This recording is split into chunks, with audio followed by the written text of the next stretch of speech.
Hi, welcome back to Straight Line Persuasion, to Module 3, Tonality. And this is where the journey really begins here, because tonality, if anything, is the most important thing that you can learn to master when it comes to influencing and persuading another human being. See, I look at it as this, almost the hidden language of influence. You say a few words, but attached to those words, based on your tonality, is a much more powerful meaning that registers with someone on an emotional, not a logical, an emotional basis. So what you're going to learn here, in fact, are 29 different tonal patterns. And you're saying, 29, how could I learn that? Don't worry about it. You'll learn to master this very, very easily. It'll become second nature to you. You'll become unconsciously confident. And I've been through this, thousands of times, as I said before. And the tonality aspect, while it's the easiest to master, it is the most powerful tool you can ever learn as an influencer. So again, I want you to make sure you take specific actions here as you're watching. Write in your workbook, make those notes, and make sure you play full out with this module. And you're going to see here, as I go through it, how in a script, and we always have a script, by the way, even if it's not in front of us, if you're in person, the script is in your head. You're going to learn how in the first few seconds with a script in your head or on paper, using specific tonalities, you're going to establish those very powerful things, that you're an expert, that you're sharp as a tack, that you're enthusiastic as all hell, and most importantly, that you care. See, at the end of the day, people will do business with people they like and they know that care, not just someone with necessarily the best product. Now, of course, you want to have the best product too, but more importantly is to develop that unconscious connection, what we call rapport. But rapport is not about, talking about the price of tea in China if he mentions China. Rapport happens on an unconscious level through things like pacing and leading, which you'll learn about, things called matching and mirroring. These are the unconscious ways of developing rapport that actually set you up to close the sale, to influence somebody down the road. See, the tricks here, and almost they are tricks, by the way, but I don't mean in a bad way. What they are is they're these little sort of unconscious triggers that bypass the logical mind and allow you to talk to someone directly to their heart. And at the end of the day, it's really the emotion that you create in somebody that truly closes the deal. The logical part has to be there too, and you'll see I'm a big believer in creating logical cases as well. But at the end of the day, people will buy based on emotion, and they'll justify with logic. It begins with tonality. It begins with your ability to create specific emotions in the prospect at specific times, and you'll learn what those times are. And most importantly, to develop that trust, that unconscious rapport, and to use the same tonal patterns, not just for the open, but for the close and every step in between. That's the bottom line. So remember, play full out here. I want you to take the workbook out if you haven't taken it out already, and go through this one with an eagle eye here, and also with your ears wide open. And you're going to practice your tonal patterns, and you will see this instantly. In fact, tomorrow, as soon as you go out there and use this, you will be absolutely shocked at the impact this has on your ability to persuade and influence. So go to it, and I'll see you soon.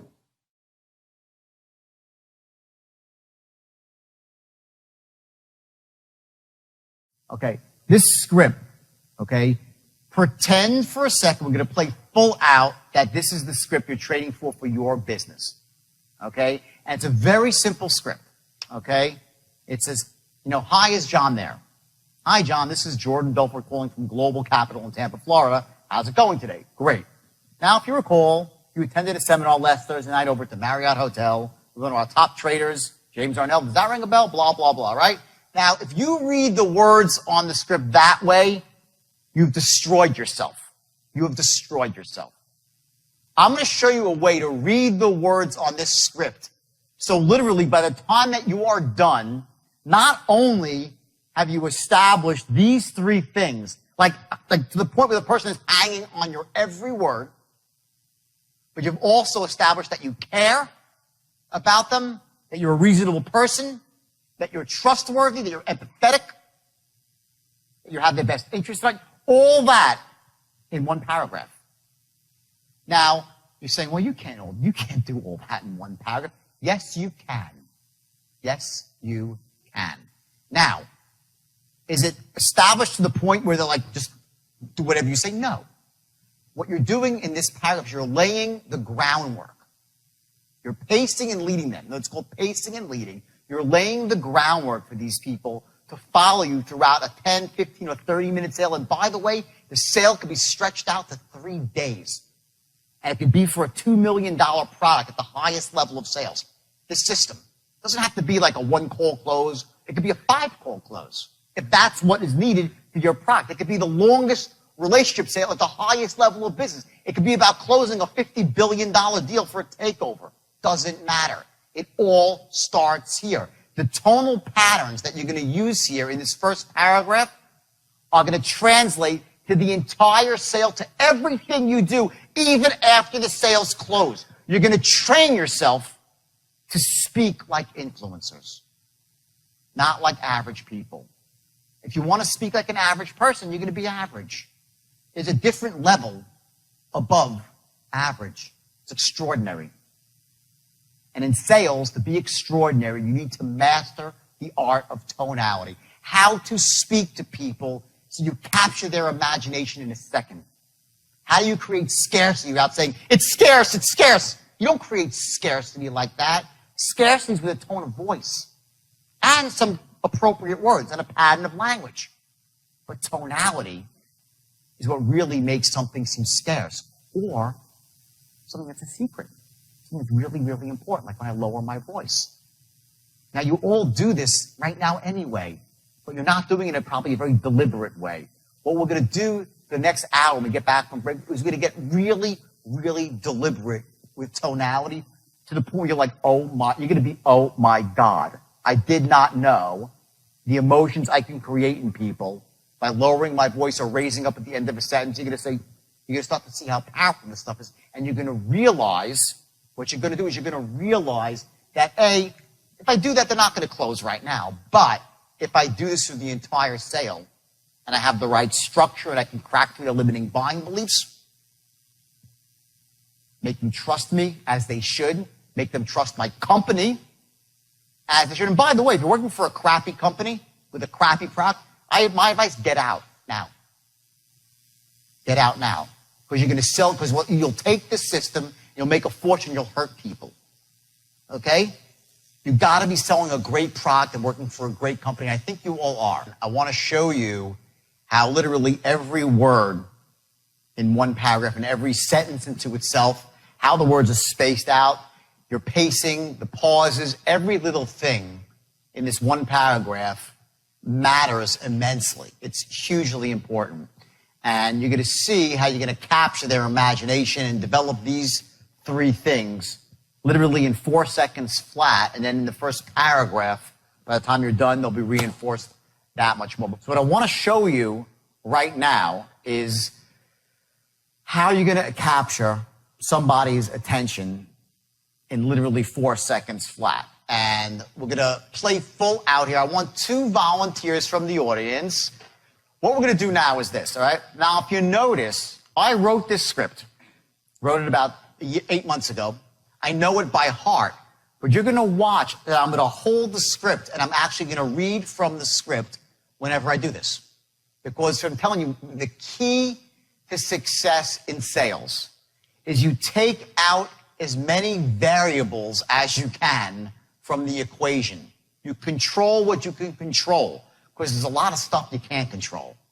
Okay, so if I have a script that's perfect, and I know this script is perfect because it's been tested and it works, this script will convert everybody who's convertible as long as you say the words the right way.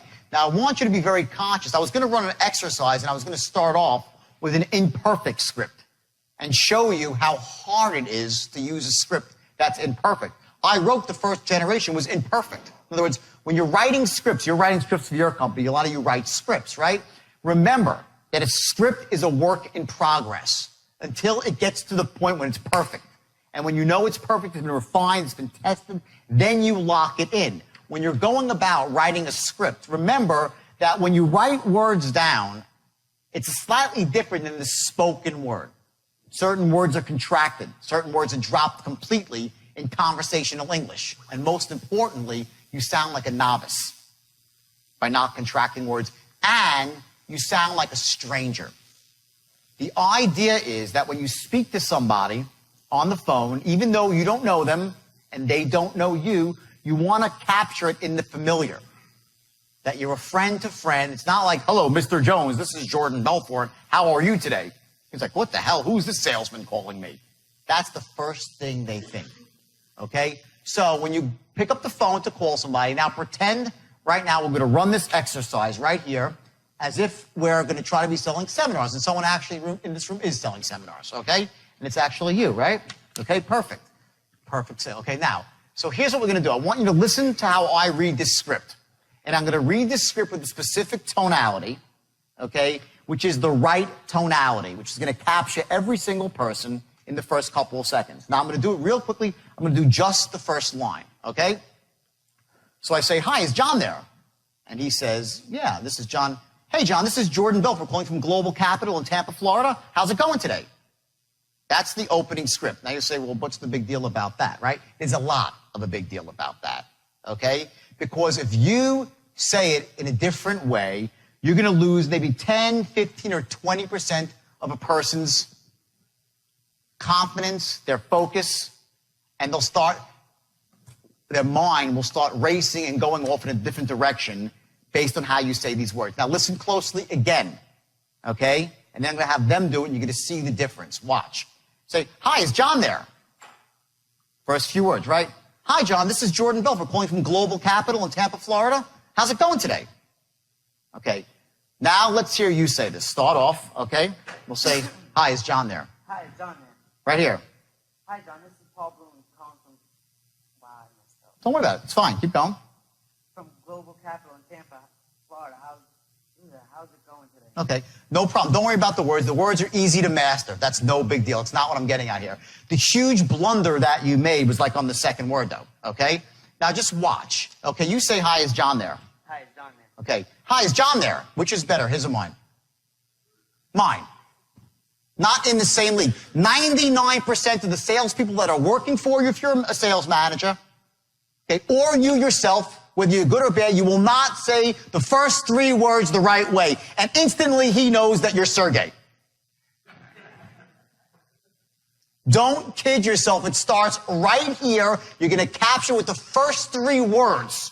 Okay? The guy's going to know, boom, power. I'm talking to someone that's A, an authority figure, B, they're sharp, B, did he sound sharp? No, he's nervous, of course. He's on the stage. That's fine, okay? But did he sound sharp? He didn't say, he sounded like, well, just some other guy called me on the telephone. You're entering somebody's world. You call somebody up, you knock on their door, they look at you, you are entering their world, okay? Most people's world is not full of excitement. It's not full of positive energy. It's full of boredom and tediousness and averageism. When you come in there, bam, with excitement, they want to speak to you. If you come in there dull and humdrum like another, what do I need this for in my life? I already got enough of that. Now, you're not like, hi, is John there? You're not going to do that, right? But it's, hi, is John there? Boom. Instant, I'm enthusiastic, I have something. Do you understand that when you say that, they realize you have something? If you say it right, they know you have something important because you're enthusiastic. Don't kid yourself. The picture is forming. Okay, hi, is John there? I'm excited, I'm upbeat. It's critical, mission critical for any person on the phone. Okay? In fact, I'll tell you a story because it goes to sales in person too. And ultimately, we do meet most of our customers at one time or another. Okay? Or we should, okay, if it's possible. I was in the mortgage business. I made a fortune in the mortgage business. After I got in trouble with the stocks, as you know, okay, I had to go to jail. I spent 22 months in jail. And the fact that I have the life I have now where I go around the world and speak to massive crowds is a miracle unto itself. And it was a long way back to this point right now and a lot of struggle. And I sincerely hope that most of you will never have to know the crap that I went through. Being separated from my kids, and it was awful. It really, really, I hope you cannot empathize with me because it was awful. Okay? But there was a window after I got in trouble and before I went to jail where I actually started a mortgage company and I built it into a huge company like in a year, which was not that difficult in 2001. If any of you know, we're in the mortgage business. It was very easy to do, but I built it very quickly and I came up with this idea to go door to door. for mortgages, because I started off in door-to-door sales, my first thing. I said, I could walk down the street when rates had just dropped. I could walk down the street to any store, and the business owner must own a house. I'll just say, hey, what rate you paying? And the guy will say, I'm paying 8.5. Really? I could save you a ton of money. How hard is that to do, right? So I came up with that idea. I wrote this little script, and I said to my partner, his wife, I said, come on, you come with me, okay? And we're going to go up to some place. Now, understand this. I want you to learn a lesson here. I had already was making $50 million a year for many years. I was in newspapers all the time. I was well known as the Wolf of Wall Street, all this crap, right? And you would think that I was too proud maybe at the age of 40 to go knocking on doors. I was banging on doors till my knuckles bled. Never ask a salesperson to do something that you wouldn't do yourself. They won't respect you. They won't listen to you. And also, you can't possibly perform as a manager, as a trainer at the highest level unless you have done it yourself. Okay? I think one reason you listen to me, you guys know I'm the real deal. I'm not just, this is not theory. I use this to make hundreds of millions of dollars and turn morons into closers. Okay? It works. It works. Okay? So I took my partner's wife and said, listen, I gave her a quick training and said, I'm going to go down the right side of the street and you go down the left side of the street. Okay? She's like, okay, great. You know, she's a really nice girl, right? So we're going to New Rochelle. I figure hopefully no one will recognize me when I walk in the door, right? So I go it's like 30 miles away. I have a little bit of pride left, all right? So I go down. The first person I walk in, it's like a diner. They're not interested. Second person, DeRosa Seafood. I walk in. The guy behind the counter in a fish market said, hey, is the owner around? He goes, yeah, I'm the owner. Hey, my name's Jordan. I'm a mortgage broker. I'm doing refis. What are you paying? He goes, 8. He goes, like, are you kidding me? I could save you a ton of money. I open up my book. Boom, boom. In 5 minutes, I closed the deal and made $8,000. 5 minutes. $8,000, all right? I go down 2 more rejections. The fourth door, bam, a hair salon. I close the guy who's selling hairbrushes and make $11,000 on one street in 2 hours, all right? I make my way down the rest of the street, no more sales, all right? I go to the other side of the street. My partner's wife, Shelly, the nicest woman in the world, okay? She walked around with a Bible. She was a really God-fearing woman, a great woman, okay? And I walk down, and I see her sitting on a bench crying. Okay, she's like, what's wrong? She says, nobody wants any mortgages. They don't want anything. I'm like, what are you talking about? I just made 20 grand, Shelly. She's like, what do you mean? No one wants anything. I'm like, did you go to all of these stores? She's like, yeah, I walked in every store and they threw me out. I'm like, follow me, okay? I take her back to the first store, nothing. Third store, boom, I hit $8,000 in a jewelry store. The same store she walked in, I walked in 5 minutes or 30 minutes later, and closed the person that threw her out. Next 3 stores down, boom, a body shop. This guy, I forgot his name. I made $12,000 in a body shop. She went into the body shop. She set up and was like, get out of here. No soliciting. Now, what was that about? It was from the first second I walked in the door and opened up my mouth, bam. I was enthusiastic, sharp as house, and then most importantly, a figure of authority. It was something that came off in the first couple of seconds. You know who Jacob the jeweler is? Famous jeweler. Anyone know Jacob the jeweler? Okay, couple. Famous big-time jeweler. So now I build this mortgage company, right? And it's rocking and it's rolling. And I have like 45 people, and I'm making a lot of millions of dollars a year, right? And I'm still going out, and I love selling door to door. I get off on it. So once a week, I would take 3 sales with me, and I'd go out, I just walk and knock on doors and make 50, 60 grand. Like clockwork, all right? So I go and said, I'm going to go to the jewelry district in New York, where there's just booths and booths and booths. Anyone from New York and Michael's, right? Where there's like literally 500, they're just concentrating, they're all owners. I'm like, what could be better than this? I'll make a bloody fortune. So I go into the jewelry district, right? And I go down with these 3 salesmen in tow. I make $100,000 in an afternoon. $100,000.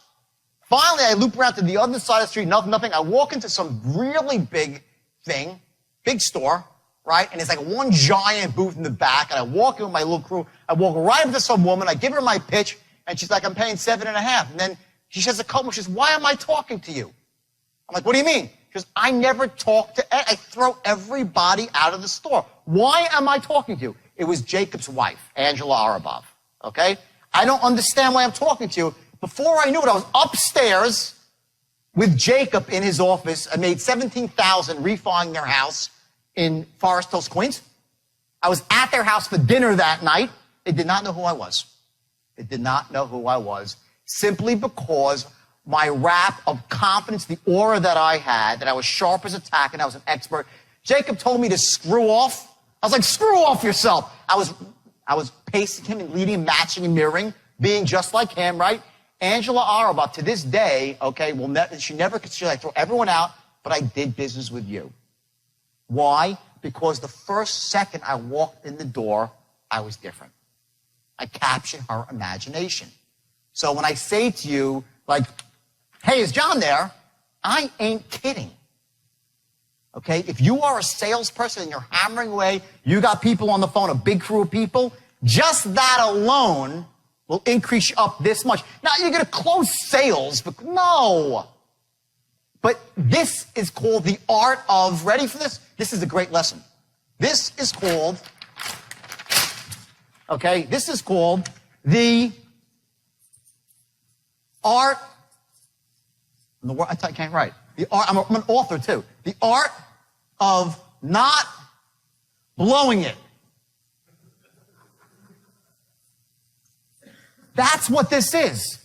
Here's the mistake so many people make, okay? If this is your straight line, okay, and you're qualifying over here, and then you're presenting here, and you're closing here, right?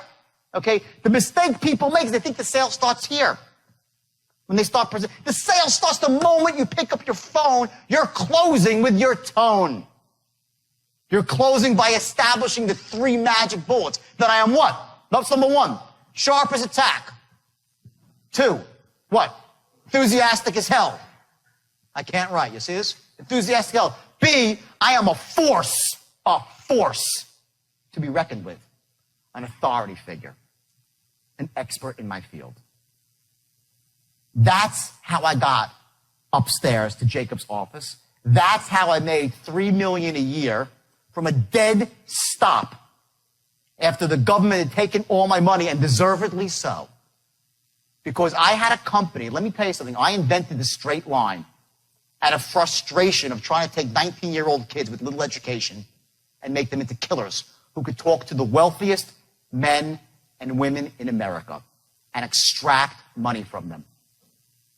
Not $5,000, millions. We would call people all across the country, and they would send us, one guy would send us $4 million.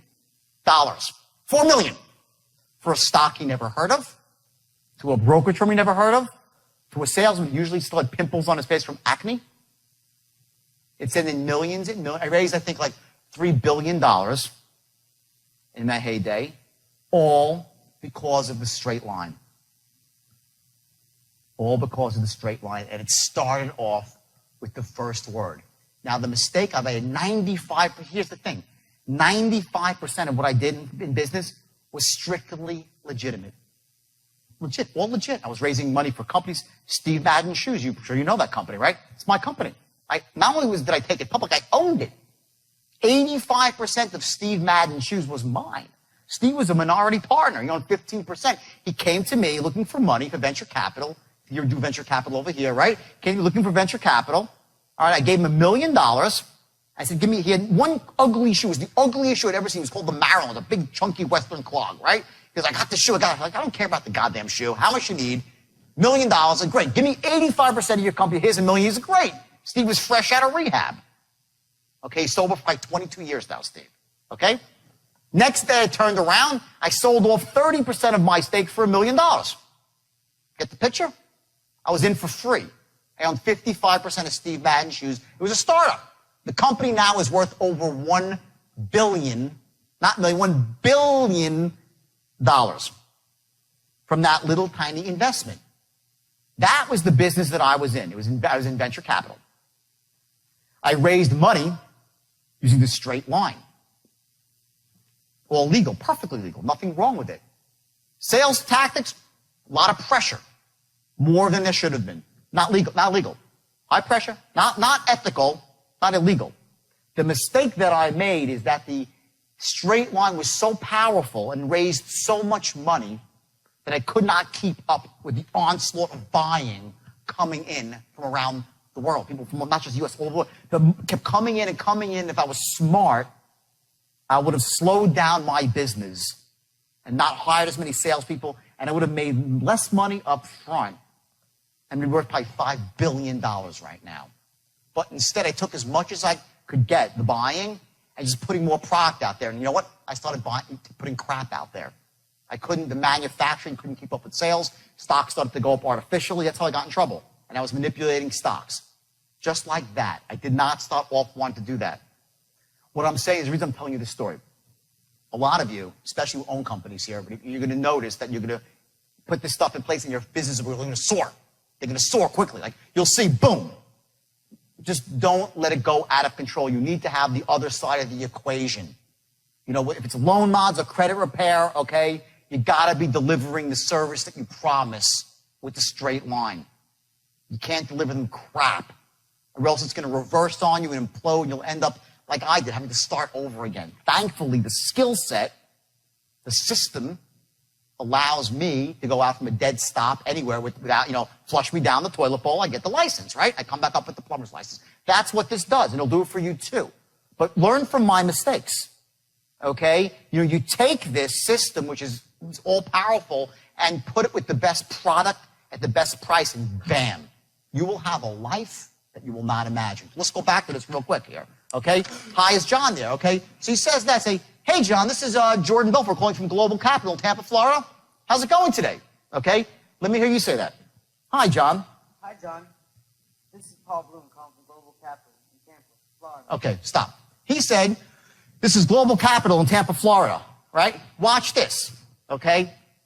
Huge mistake. Forget that he's stumbling on the words. That's irrelevant, because you fix that. You read it 10 times, he'll know the words. That's just because he's nervous. Don't even worry about it, okay? He said Global Capital in Tampa, Florida, right? So he says Global Capital, downbeat, in Tampa, Florida. Downbeat. That's called the declarative. Global Capital in Tampa, Florida. Right? And you know what he's saying? Who gives a shit? Really? Or he's saying, sorry, who gives a damn? Okay? Who gives a crap about Global Capital in Tampa, Florida? Because all you gave him was some information. So now you say Global Capital. Let's hear it again. Say Global Capital in Tampa, Florida. Say it. Global Capital in Tampa, Florida. Perfect. Okay, that's declarative. Now watch this. Okay? Now I'm going to do what's called infer a micro agreement. Okay? By raising up my voice at the end. Watch this. Hi, John. This is Jordan Belfort calling from Global Capital in Tampa, Florida. Right? Tampa, Florida? Tampa, Florida? When you raise your voice up like that, what you're doing is saying, right, you recall, don't you? This works every time. Okay? Global Capital, upbeat. When you raise your voice at the end of a word, his unconscious dialogue searches for, should I know this? Right? My daughter was the greatest salesman on earth at the age of 5. You told me, Dad, you were taking me to the store, right? I'm like, she short circuits my brain. Now, I know I didn't tell her that she's going for ice cream or a toy, but she goes, she would say to me, Dad, you're going to the toy, right? Now, you can't say to the guy, I'm from Global Capital, right? You seem like a fool. But by raising your voice up at the end of the words, watch, you're inferring 2 micro agreements in one sentence. You're saying, Global Capital in Tampa, Florida? How's it going today? He's like, okay. You short-circuited his, he said, yeah, I guess I heard of Global Capital in Tampa, Florida. That's what his unconscious dialogue is doing now. It switches. Okay? Now, again, is he going to close because you did this? No. But that same tonality is going to be used about 300 times in the overall script to generate the precise emotion, the precise agreement that you need for him to break his limiting buying beliefs, to know that he can trust you, to know that you care about him. Okay, I see some ahas going around the room right now. Okay, this is going to be a lot of ahas in the next 30 minutes. Okay, this is the golden ticket. Okay, one paragraph can change everything for your sales force or you as a salesperson. And we're going to do this through the whole script and then get into the straight line, which is almost freaking evil. That's how effective it is. And I swear, please, I'll say it again. And I was, for years, people wanted me to teach. I wouldn't teach it because I was, after what happens, I'll never do this. And I said, I'm stupid. Of course I could teach it. You got to just teach the ethics too. Okay? This is powerful. So, okay, he says that. Now let's go to you. Okay?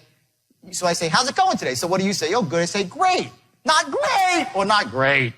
Okay, great. Okay.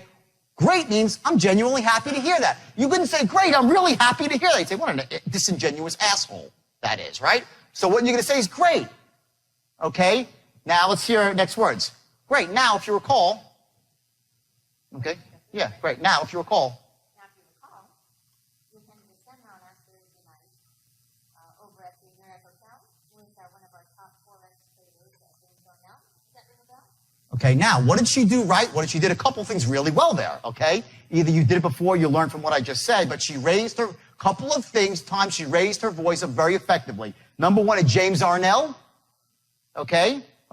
Starts off like this. The first thing she did that was brilliant, okay, she said, now, if you recall, she didn't say that. She said, now, if you recall, and she added what's called the tone of mystery. Okay, write that down, the tone of mystery. When you say to someone, now, if you recall, okay, say it your way. Say, now, if you recall. Now, if you recall. Okay, now, if you recall, which one sounds better? First or the second? Second, maybe slightly, right? Now, say, now, if you recall. Now, if you recall. Okay, down a notch.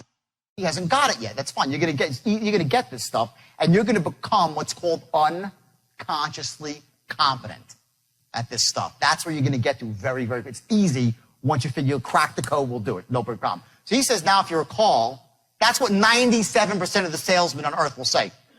They'll go through the script like this. They'll say, hi, is John there? Great. Hi, John. This is Jordan Belfort calling from Global Capital in Tampa, Florida. How's it going today? The guy's like, what an asshole I got on the phone right now. Another salesperson. That's where you're at when you do it that way. Say, great. Now, if you recall, okay, done. He's like, no, I don't recall. I don't recall. Now, if you recall, he's like, what? He's like, what? The tonality switches up something in his brain, and he tries to recall because he does not want to be thought a fool. What you're saying is, now, if you recall, he's like, do I? That split second that you stop him from saying, what an asshole, allows you to move forward down the straight line. If you miss the opportunity, he's off the line. You get it? He's off the line, okay? He's already monitoring, his mind's going off in someplace else. He just wants to end the call, and you've blown it, and now you got to play serious catch-up ball, okay? Why is it that you have some people that are top producers? What is it? Is it an accident? It's never an accident. Some people are born closers. All that means is a born closer is they unconsciously master the art of tonality, controlling a sale. Okay? The straight line allows you to kind of grab that back if you're not a born closer and make yourself into a trained closer. That's what it does. So now we'll move forward, okay? Global Capital in Tampa, Florida. Okay, that's great. Now, if you recall, now listen to me say it. If you recall, you attended a seminar last Thursday night over at the Marriott Hotel. Up. He's like, right. Okay. We've one of our top forex traders, Clive Arnell. Does that ring a bell? I have 4 micro agreements in there. It's like, right. And he's saying, right. He's like, yeah. And he's saying, yeah, and you get it. You've led the guy on to the next thought. Versus saying to the guy, okay, you do the whole thing now, if you recall.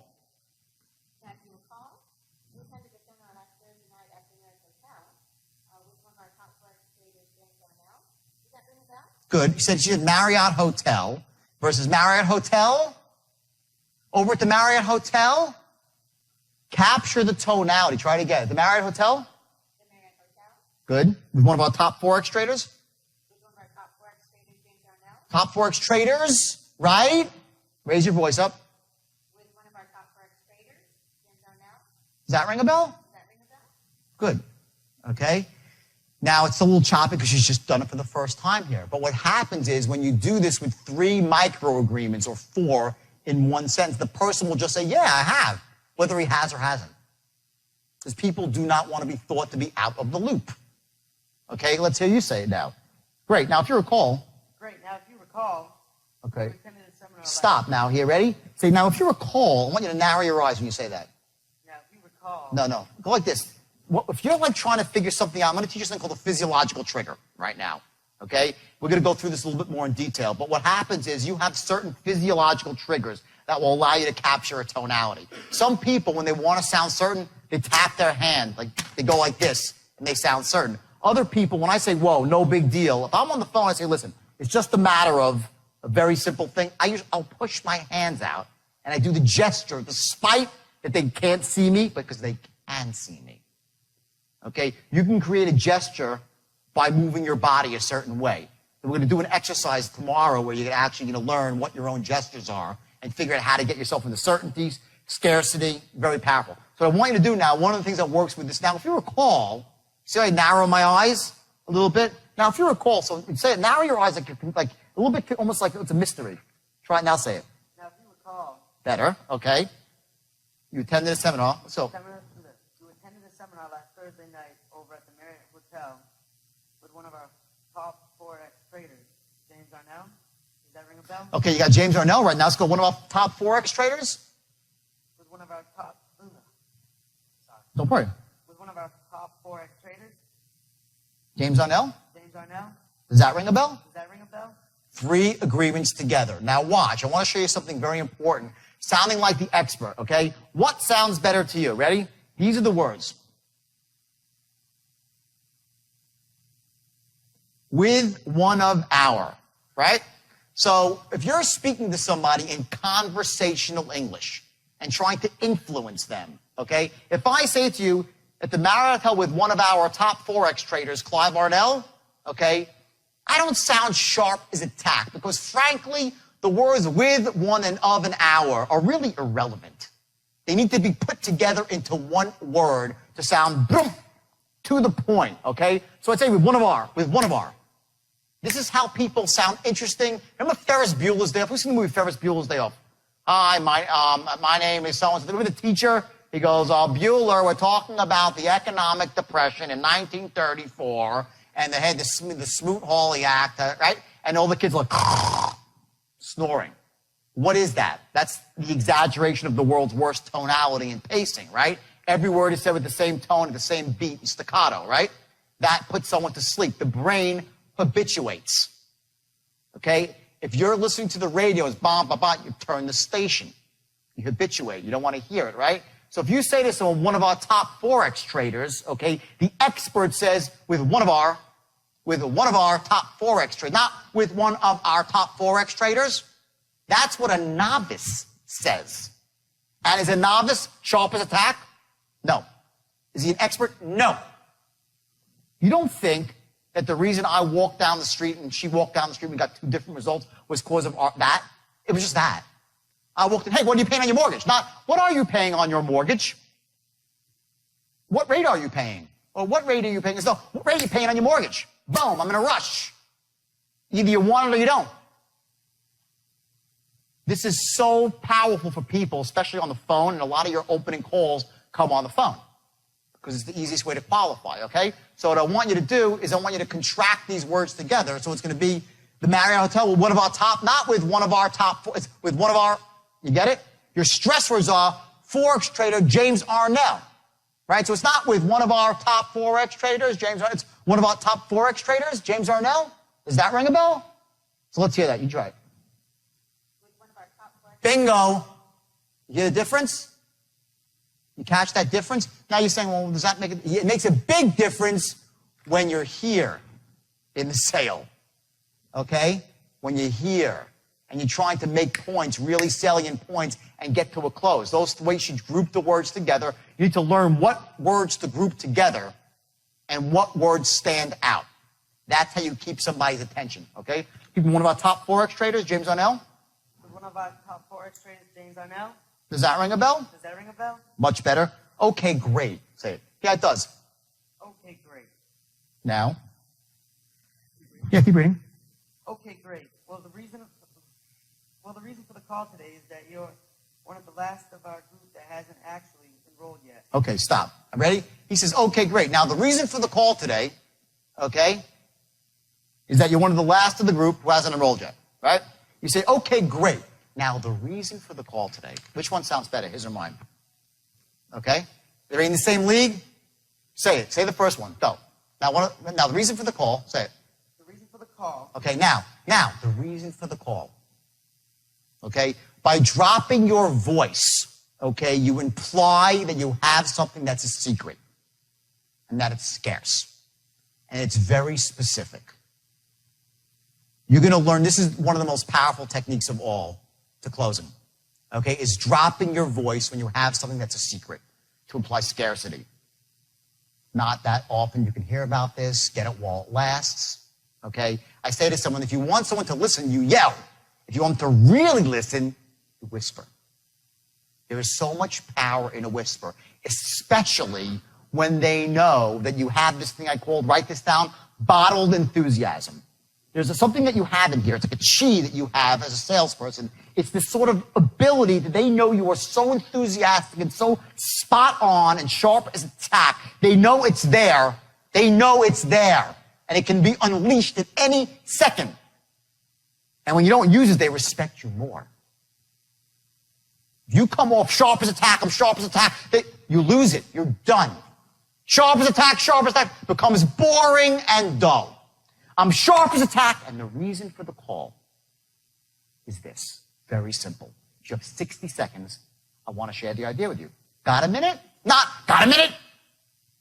People say, got a minute? What sounds better? Got a minute or got a minute? Are they in the same league? Do they get the same response? What does got a minute mean? They're like, oh shit. They're like, I don't know. This guy's, what is he going to ram down my throat? Or, got a minute? It's no big deal. We're two reasonable guys. We all have minutes. You imply, write this down, the reasonable man. Got a minute? You do that, you disarm somebody. Immediately, he's like, well, yeah, I got a minute. Yeah, of course, I'm a reasonable guy. You're a reasonable guy. I'm a reasonable guy. Throughout the entire presentation, at strategic points, you're going to imply reasonability. Especially when you're asking him to start committing to stuff.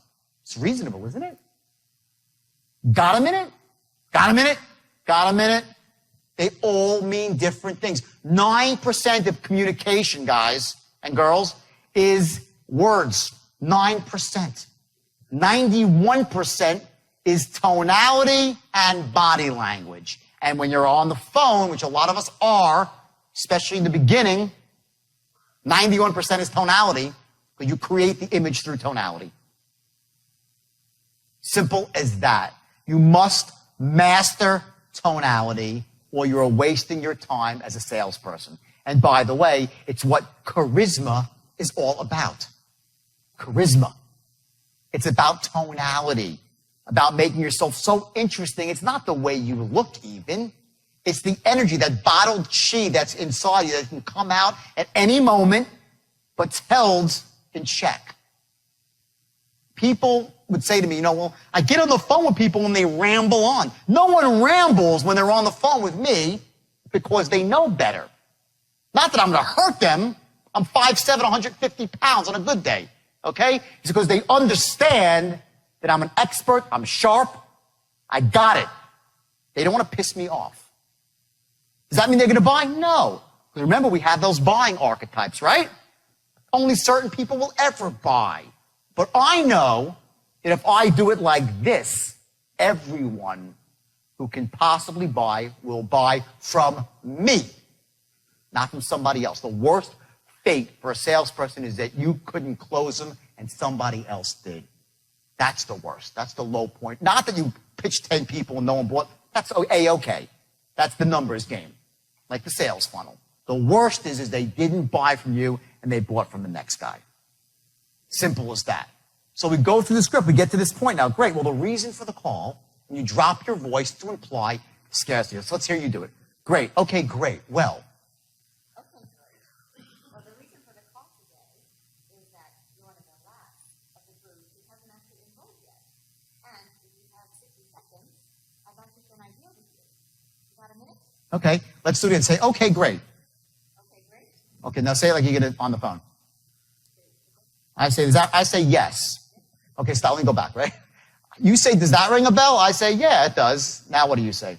Okay, great. Okay, now keep going. Stop. Now, well, the word well is a transition word. Okay? Write that down, the transition words. Well. But. now.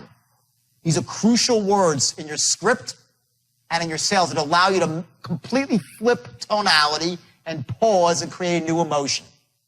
Do you understand that when you're closing, it's about managing the other person's emotion? To create a specific emotion, bum, bum, bum, and the precise emotion you want at the right time, when everything else is in line, then you look for that emotion to say, you know what, I want to do business with this person. That X factor, you're managing someone's emotion, okay? Those transition words allow you to manage emotion more effectively. So the transition word is well. In the second sentence, it's now, okay? So you'd say, okay, great. Okay, now when she says, you say, okay, great. Okay, great. You say it, okay, great. Okay, great. And I say, okay, great. Which is better? The third, right? Raise your hand if the third is better. Of course, they're not in the same league. Now, you could say that. You just got to learn how. It's like, okay, great. Okay, great. Thank God. We can move on to the next step now. You get that's the words that you're implying. Okay, great. Like, I have what? What does that say? I'm what? Enthusiastic. Remember, let's put these three things back on the board here. We'll point to them with every single, what are we accomplishing? And you'll notice with each thing you do, you're accomplishing one. Sharp as attack, you're sharp, enthusiastic, okay, and a force. Those three things. A force, an expert, or an authority figure, okay? I say, okay, great. Where am I? Enthusiastic, right? Yes or no? Yes, okay. Now, so say, okay, great. Okay, great. Better, okay? Not, okay, great. You said it just right. They'll say, this person needs to be committed, okay? Okay? So again, I'm going to show you that there's this kill zone that you have to learn in your own voice, and that kill zone of tonality is when you're right, dead on, balls accurate. And when you're there, you're going to be just like, you'll know it. That's when you're in the zone. Those days when everyone that they're just laying down for you, that's what's happening. You're in the zone and you're controlling their emotions with the tone of voice, and everyone's saying yes, like, wow, I had a really good day. I don't know why. Now you know why. Okay? So let's go, great. Say now, okay, great. Well, the reason for the call. Okay, great. Well, the reason for the call. Okay, ready? Now watch this. Ready? Great. Now, well, what you do is you start off here. You're like, well, and you're here. Okay? He's here in tonality, right? Well, to drop to the reason for the call, he has to go down too low. The mistake you have is you're not starting off high enough.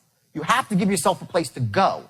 So if you say, well, the reason for the, you can't get there. It's like, well, the reason for the call. So you go up on well, your transition word creates the power for your next phrase. So if your transition word is going to be go to a state of scarcity, you want to say your transition word higher and then drop down, okay, to the secret to scarcity. So say, great, well, okay, great, well, the reason for the call today is... The reason for the call today. The reason for the call Keep today going, now.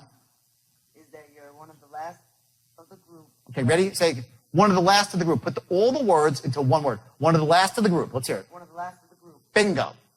That's how you speak like an influencer. One of the last of the group, not one of the last of the group. You're done. What are you not here? He's not, what? Sharp as attack. They know it. They know it. Okay? One of the top traders. One of the last of the group. Not one of the last of the group, like the guy's reading from a fucking script. They know it in 2 seconds flat.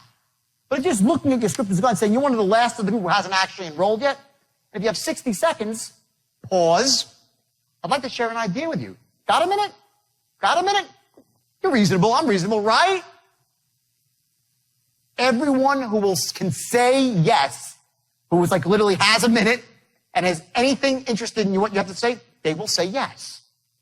Remember I said if you read the script one way, and I'm not getting down on him, I respect him greatly for getting up here, by the way, because he raised his hand up, the first person to pop his hand was him.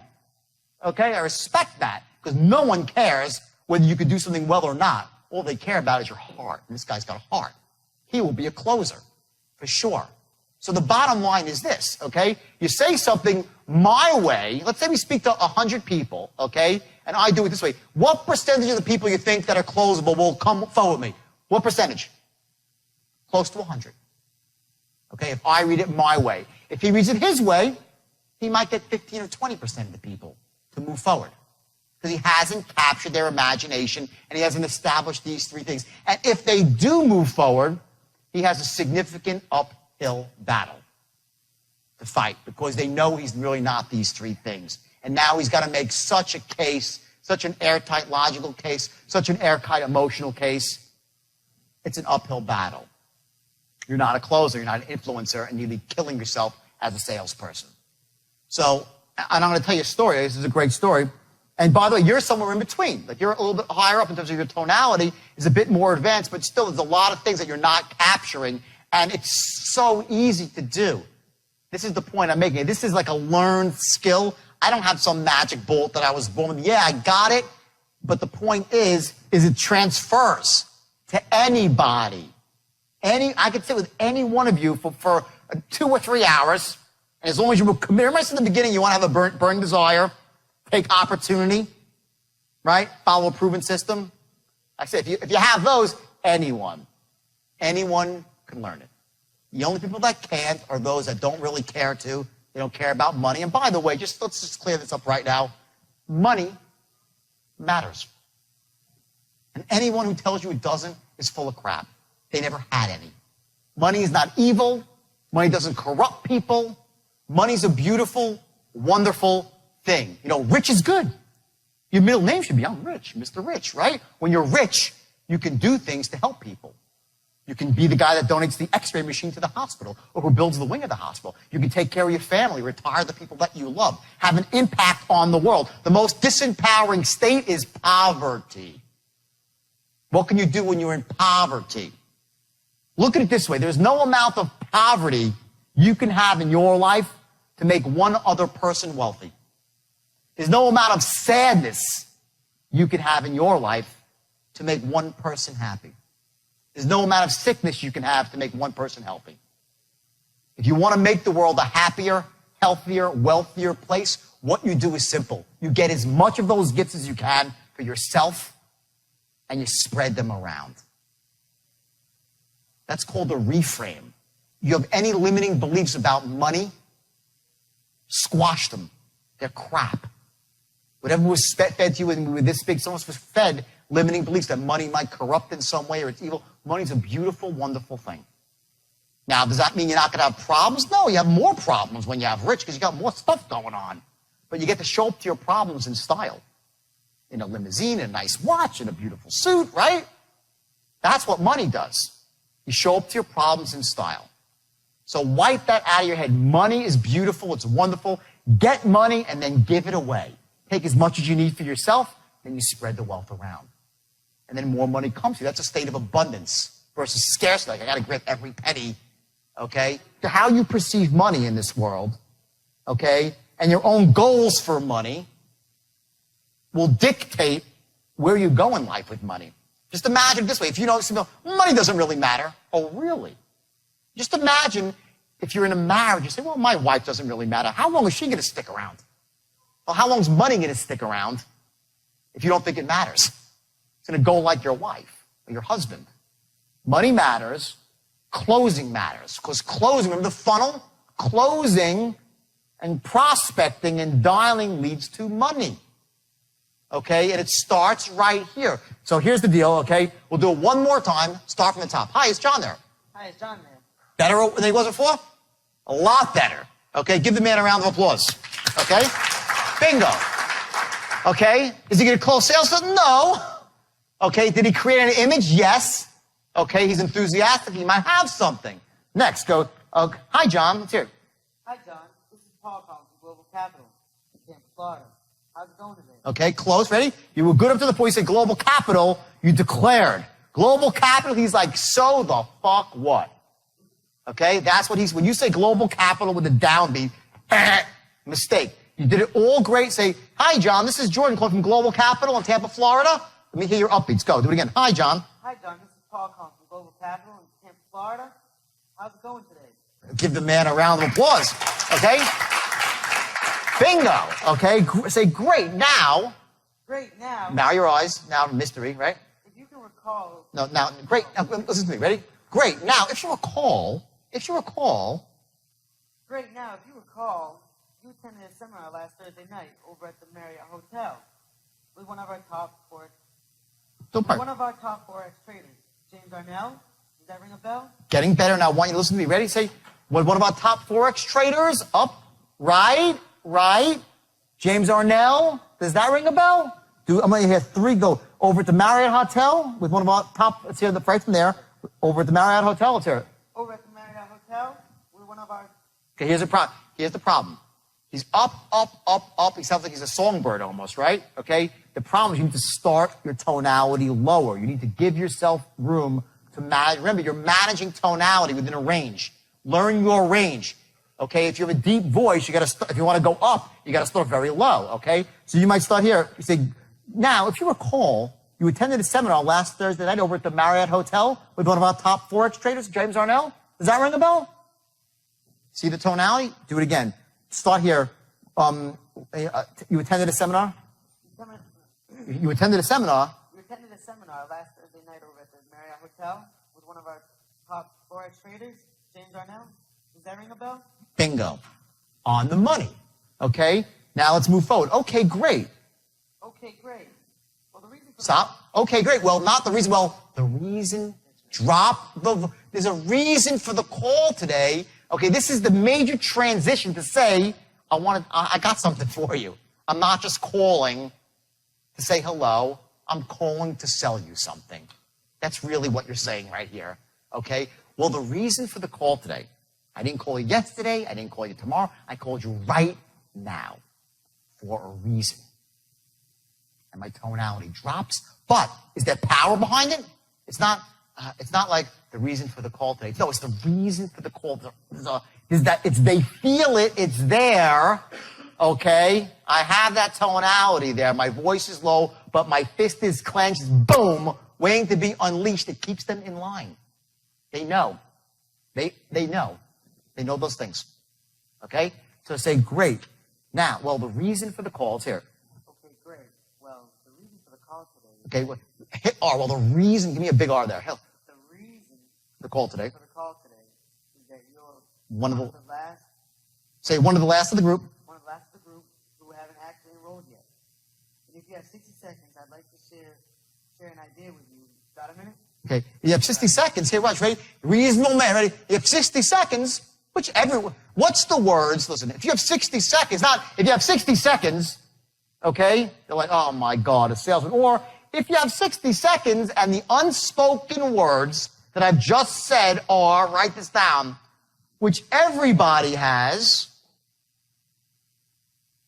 If you have 60 seconds, which everyone has, I'd like to share an idea with you. No big deal. Got a minute? I'm a reasonable guy. You've said all that. You don't realize it. Or you haven't said it, and you're wondering why they don't want to move forward. You get it? It's that simple. Okay? Let's hear it at the end. Okay, great. Well, the reason for the call today. Okay, great. Well, the reason for the call today. Well, the reason for the call today. Well, the reason... Stop hard. Well, say well louder. Well, the reason for the call today is that you're one of the last of the group who haven't actually enrolled yet. And if you have 60 seconds. Seconds, I'd like to share an idea with you. You got a minute? Good. Must give him a round of applause. That's great. You did well. Let's go and do real quick now, okay? Hi, is John there? Hi, is John there? Right here. Hi, John. This is John Magnus, and I'm calling from the Global Capital in Tampa, Florida. How's it going today? Try your global, you said Global Capital, Tampa, Florida. He's like, so? Or Global Capital, Tampa, Florida.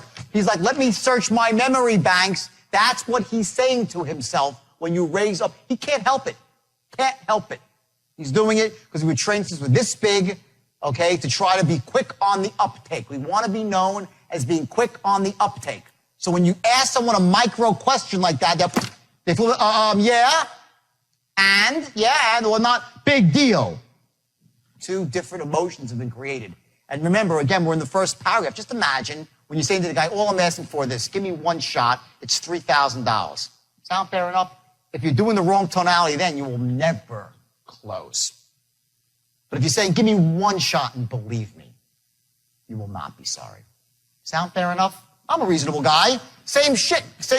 Okay? I'm a reasonable guy. The same thing goes at the end of the sale when you're closing. When you're going to close, you're going to do in the reasonable man tone. Not like, give me a shot and you will not be sorry. Fair enough? He's like, oh my God. The guy's like, wants to run away. Versus, believe me. Low modification. Do all mess with you. Give me one shot and believe me. The only problem you'll have is I didn't call you 6 months ago and do it then. Sound fair enough? Which is better? Or give me one shot. The only problem I didn't call you 6 months ago, I would have got you started then. Fair enough? He's going to say, what an ass.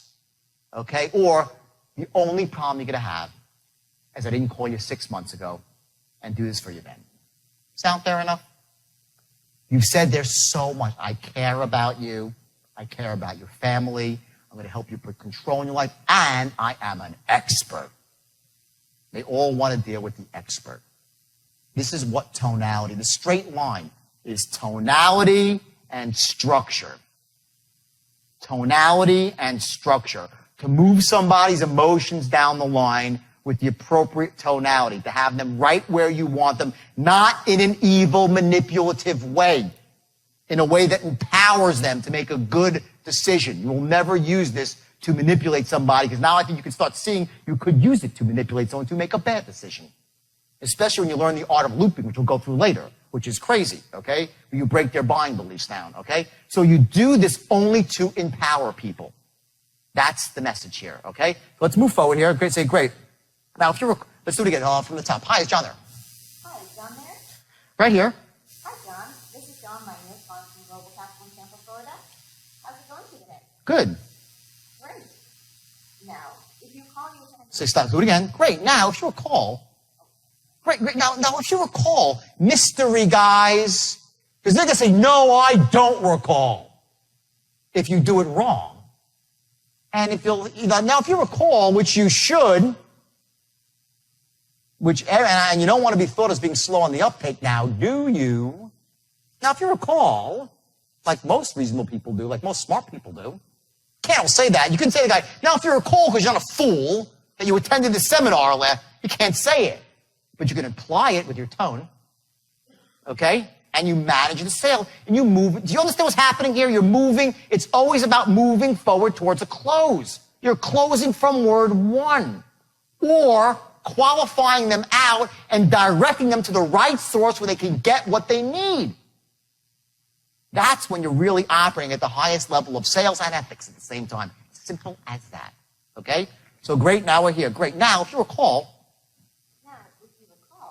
you attended a seminar last Thursday night at the Marriott Hotel with one of our top forex traders, James O'Neill. Does that ring a bell?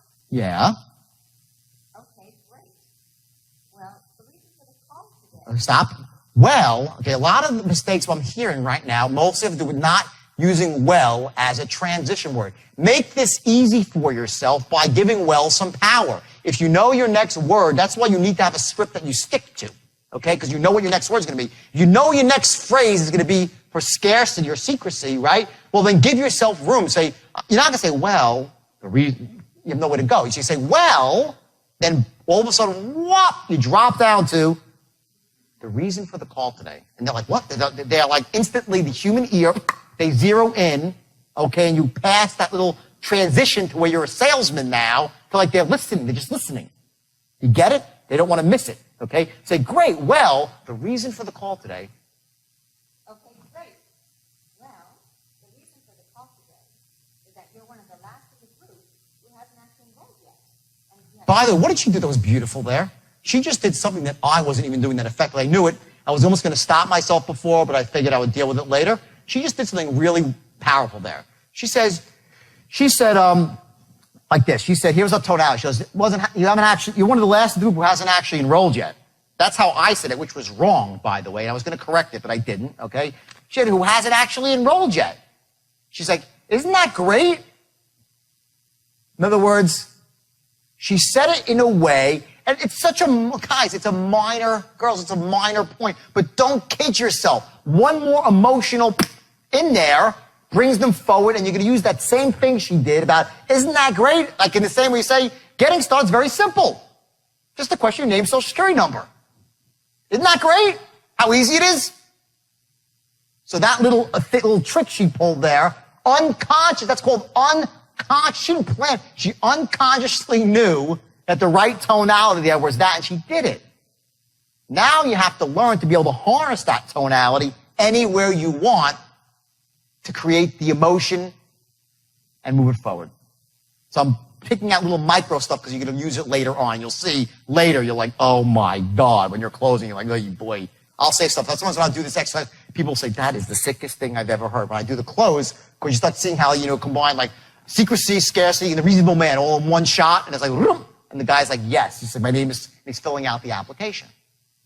Okay, but don't do it unless you should be filling out the application, okay? So real quick, let's say the 50th time today, right? Okay, so say, great, actually enrolled yet. Go from there. Say, who hasn't actually enrolled yet? Who hasn't actually enrolled yet? And if you have 60 seconds, I'd like to share an idea with you. Got a minute? Okay, that was not right, because then she's like, you have 60 seconds. I like that. Great, that's not great. No one wants to waste 60 seconds of their life with anybody other than the people they love. So you have 60 seconds. I'd like to share. Isn't that great? No, it's not great. What is great, okay, so you haven't enrolled yet, I'm giving you an opportunity. That's great. If it could happen instantly for free, it would be even greater.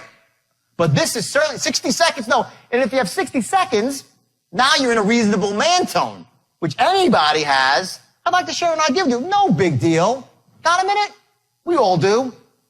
Different emotion. 4 words later, you've switched to a new emotion. That's what people that are great closers do. Automatically. But you can do it. Even if you're not a great nat, you can do it. You just learn it, and you're like, boom, it becomes unconsciously competent, and you're always doing it. Changes your life. Great. So if you have 60 seconds, say, great, it hasn't actually, so 60 seconds, which we all do, I'd like to share the idea with you. No big deal. Got a minute? We're both reasonable people. Let's hear it. Just like that. That's what you're saying, really. Okay, so let's hear it. Who hasn't actually enrolled yet? Who hasn't actually enrolled yet? And you have 60 seconds. I'd like to share an idea with you. Got a minute? Perfect. Let's give these two a big round of applause. Thanks very much. Excellent. Thank you very much.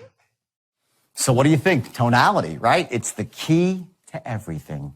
When you lower your voice, people will listen. If you raise your voice, it has some power, but only for a short while. When you really want to influence somebody, you whisper, create scarcity, secrecy, and people will really respond to that. Now take this to the streets, as I said, and I want you to go out there and act on this one. This is something that you don't have to really think that much about. Just in your mind, just be conscious that there are certain key moments where you pause. There are certain times when you group your words together and become a person that speaks like an influencer. So I tell a story about how a guy at the checkout line is working the cash register. Well, he's a salesperson too. He's selling people cans of Campbell's soup and hairbrushes and toothpaste, right? He gets paid, what's minimum wage, just $6, $7 an hour. That's what you get paid for transactional sales. As an influencer, using your tonality and the structure of the straight line, the amount of money you make could be staggering. So I just want to make sure that's what you took out of that session. What we're talking about here is becoming an extraordinary influencer. And at the heart of that is your tonality. And if you're in person, also remember your body language. Remember the eye contact, how important that is. Shaking hands in an authoritative way, but not, not shaking someone like a rag doll, because people don't respond to that sort of stuff. But again, the key here is to take specific actions in the real world, to go out there, not just conceptually, but when you speak to people, speak to them like an influencer. And remember that kill zone, that sort of 1% inflection that makes the real difference, to raise your voice up in a certain time, to inspire someone to start searching their memory for something so they don't start, working against you with their unconscious dialogue. All those little tools and techniques that you just heard about, they will be remarkably effective, not just in your business life, but in your entire life, whether it's with your spouse. And I urge you, by the way, with a spouse or a loved one, only use it to empower them, to make them, feel more confident about themselves. Don't work against people like that, because at the heart of this whole thing, remember, is ethics and integrity, to influence people who should be influenced. Because when they do make the decision finally, it was in their best interest, and it empowers them and helps them get propelled to wealth and success.